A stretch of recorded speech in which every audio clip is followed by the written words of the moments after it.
El fútbol es el deporte más popular del mundo. Pero ¿sabes quién realmente inventó este juego? ¿Fueron los chinos o fueron los ingleses? La humanidad ha realizado a lo largo de su historia diversos juegos de pelota. Desde la antigüedad se conoce que este entretenimiento existía tanto en la cultura del mar Mediterráneo como en América. El hallazgo más antiguo y revelador se remonta a un relieve de la antigua Grecia, año 400 a.C., donde un hombre domina una pelota sobre su muslo. Este deporte era epískros, que se jugaba con una pelota de cuero pintada con colores brillantes y dos equipos de 12 a 14 jugadores. La FIFA lo reconoció como una de las formas más antiguas del actual balompié, y más tarde, en Roma, el mismo recibió el nombre de Harpusum. En Europa, ya para finales de la Edad Media y siglos posteriores, se desarrollaron en las Islas Británicas y zonas aledañas distintos juegos de equipos, a los cuales se les conocía como códigos de fútbol. Estos códigos se fueron unificando con el paso del tiempo, pero fue hasta la segunda mitad del siglo XVII cuando se dieron las primeras grandes unificaciones del fútbol, que más tarde dieron origen al fútbol del rugby, al fútbol americano, al fútbol australiano y al deporte que hoy conocemos en la gran mayoría del mundo como fútbol. El origen del fútbol chino es conocido como el Kuju, y es que, según la FIFA, el fútbol ya se practicaba desde hace más de 2300 años del INSI, como deporte militar que servía para entrenar a las tropas y comprobar el estado físico de los soldados. ¿Pero qué significaba Kuju? El Ku, que significa chutar, y Ju, un tipo de balón de cuero. Al principio, el balón era una pelota medicinal rellena de pelo, que botaba poco. Luego utilizaron vejigas de animales que al hincharse podían botar más. También surgió la primera portería, el ojo elegante, así le llamaban ellos, que consistía en una pequeña red ligada de un extremo a dos cañas de bambú con una separación. Esta especie de portería que compartían los dos equipos se instalaba en el medio del campo. Incluso algunos emperadores contaron con equipos profesionales que precisamente competían contra otros prisioneros y que más tarde construirían alrededor de su capital, llamada Shang, la actual Jian, campos de fútbol. En la corte real eran imperdibles en la celebración de cumpleaños. Existen dos formas de Kuju: diversión, que era más para demostrar técnica y destreza, que servía para entrenar a jugadores e incluso a jugadoras femeninas, acompañándose normalmente con música, y el Kuju de competición, donde se instalaban varias porterías en ambos lados del campo, con porteros, y se intentaban marcar los máximos goles para ganar. Y después de esto ya se impusieron normas y arbitrajes, aunque estaba permitido empujarse y golpearse. Y aquí me gustaría hacer un breve paréntesis. Aquí esto nos demuestra que el fútbol, como lo conocemos actualmente, sí se reglamentó en Inglaterra, a quienes durante mucho tiempo los consideramos como los padres realmente del fútbol, pero como podemos ver, en China ya se jugaba algo similar al fútbol, que era el Kuju. Y aquí hay dos puntos importantes. En el Kuju, como le llamaban los chinos, ya en este deporte se podría ver mujeres jugando. El hecho de que mujeres estuvieran jugando fútbol y el hecho de que mujeres ya participaran en este deporte, algo que en nuestros tiempos modernos, por increíble que parezca, sigue siendo un tabú para muchas personas, de que el hecho de que una mujer pueda jugar al fútbol, pues en China ya se hacía. Se puede decir que los chinos fueron los padres de la inclusión. Siglos más tarde se vería a nivel mundial en el fútbol. Y es que los chinos fueron precursores de lo que sería el fútbol, pero también fueron precursores de darle ese espacio a la mujer para que se pudiera desarrollar como deportista, aunque en aquellos años pues no se consideraba como tal un deporte tan profesional. Pero un punto a destacar es que los chinos fueron los primeros y pioneros en darle ese espacio a la mujer para que pudiera jugar al fútbol, y que siglos después, como sociedad, a algunas personas les sigue costando trabajo el hecho de ver a 11 mujeres en un campo de fútbol. Pues los chinos ya hacían estas prácticas desde siglos atrás.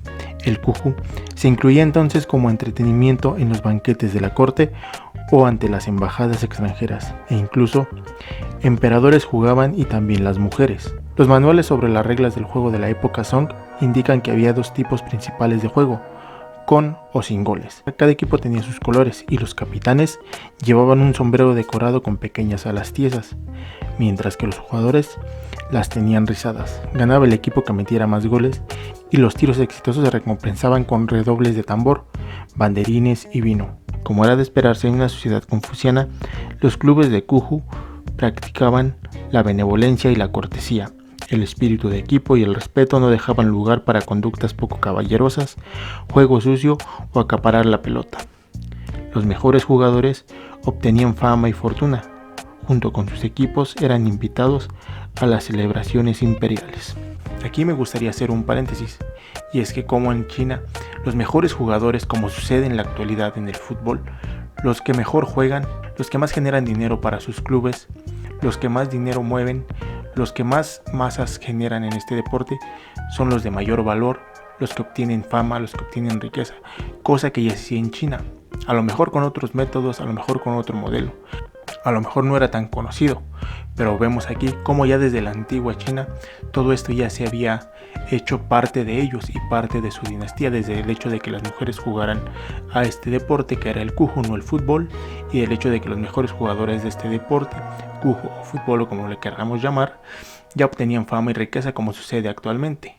Estos dos aspectos nos demuestran que esta realidad ya se vivía desde muchos siglos atrás y que la fama y el dinero no eran algo nuevo para los futbolistas. Pero entonces, ¿quién realmente debe ser considerado el padre de este deporte? ¿Los chinos o los ingleses? Y es que en Europa, ya a finales de la Edad Media y siglos posteriores, se desarrollaron en las Islas Británicas y zonas aledañas distintos juegos de equipo. Los primeros códigos británicos se caracterizaban por tener pocas reglas y por su extrema violencia. Uno de los más populares era el fútbol carnaval. Por dicha razón, el fútbol carnaval fue prohibido en Inglaterra por decreto del rey Eduardo III. Permaneció prohibido durante 500 años. El fútbol carnaval no fue el único código de la época. De hecho, existieron otros códigos más organizados, menos violentos e incluso que se desarrollaron fuera de las Islas Británicas. Uno de los más conocidos fue el calcio florentino, originario de la ciudad de Florencia, en Italia. Este deporte influenció en varios aspectos al fútbol actual, no solo por sus reglas, sino también por el ambiente de fiesta en el que se jugaban estos encuentros. Si bien a lo largo de la historia en este deporte se dieron varias unificaciones, no sería hasta el 26 de octubre de 1863, donde varios colegios se reunirían para así formar la Asociación Inglesa de Fútbol, dando paso definitivo a las reglas de este deporte. Ese día, Ebenezer Covey Morley inició una serie de 6 reuniones entre 12 clubes de distintas escuelas londinenses en la taberna Fairmonses, con el objetivo de crear un código de fútbol universal y definitivo que tuviera la aceptación de la mayoría. Finalizadas las reuniones el 8 de diciembre, 11 de los 12 clubes lograron el consenso para establecer 14 reglas del nuevo código del fútbol, el cual recibiría el nombre como Fútbol Asociación, para poder diferenciarlo de otros códigos del fútbol de la época. Solo el club Blackburn se negó a la creación de estas reglas, que más tarde se convertiría en uno de los creadores del otro famoso deporte, el rugby. El reglamento utilizado como base del fútbol fue el Código de Cambridge, excepto por 2 puntos del mismo, los cuales eran considerados de mucha importancia para los códigos actuales: el uso de las manos para trasladar el balón y el uso de los tackles o el contacto físico o las barridas para poder quitarse al rival contra los adversarios. Este fue el motivo del abandono del club Blackburn. Junto a la creación del nuevo código también se creó la Asociación Inglesa de Fútbol, la FA, órgano que rige hasta la actualidad el fútbol en Inglaterra. El 20 de julio de 1871, un periódico británico anunció la creación del torneo por la FA, el primer paso para la creación de la Copa de Inglaterra. En ese año, la FA estaba compuesta por 50 equipos, pero solo 12 decidieron participar en la primera edición del torneo, que tendría lugar en el año de 1871 y 1872, que fue ganada por el Wanderers FC. El 30 de noviembre de 1872, Escocia e Inglaterra disputaron el primer partido oficial entre selecciones nacionales, encuentro que concluyó sin goles. El partido se disputó en Hamilton Center, actual campo de cricket en Patrick, Escocia. Y es que aquí hay otro punto importante a destacar. Vemos ya como en estos años el fútbol empezó a tomar gran auge, ya que incluso Escocia logró disputar su primer partido de manera oficial contra la selección inglesa. Y poco a poco, con el pasar de los años, este deporte se fue haciendo popular alrededor del mundo, incluso llegando a otros lugares de Europa, Italia, Francia, en fin, muchos otros lugares, incluso también llegando a América y a Sudamérica respectivamente. Con el pasar de los años, el fútbol se expandió rápidamente en las Islas Británicas, donde se crearon las nuevas asociaciones del fútbol, aparte de la inglesa, que que fue fundada en 1863, que por ese entonces representaban las 4 regiones del Reino Unido, de Gran Bretaña e Irlanda: la Asociación de Escocia del Fútbol de Escocia de 1873, la Asociación del Fútbol de Gales en 1876 y la Asociación Irlandesa de Fútbol Irlanda en 1880. A finales de los 80 el fútbol comenzó a expandirse rápidamente fuera del Reino Unido, principalmente debido a la influencia internacional del Imperio Británico. Los primeros países en fundar sus propias asociaciones fueron Dinamarca y los Países Bajos, los cuales los fundaron en 1889, a los que luego se les sumarían asociaciones como Nueva Zelanda en 1891, Argentina en 1893, Bélgica, Chile y Suiza 1895 respectivamente, Italia en 1898, Alemania y Uruguay en 1900, Hungría en 1901, Noruega en 1902, Suecia en 1904 y España en 1913. Pero el 21 de mayo de 1904 marcaría un antes y un después en la historia del fútbol con la creación de la FIFA. Las asociaciones fundadoras fueron Bélgica y España, España representada por el Madrid FC, Dinamarca, Francia y Países Bajos, así como Suiza y Suecia, las 4 asociaciones del fútbol del Reino Unido y las denominadas Home Nations se opusieron a la creación de dicho órgano.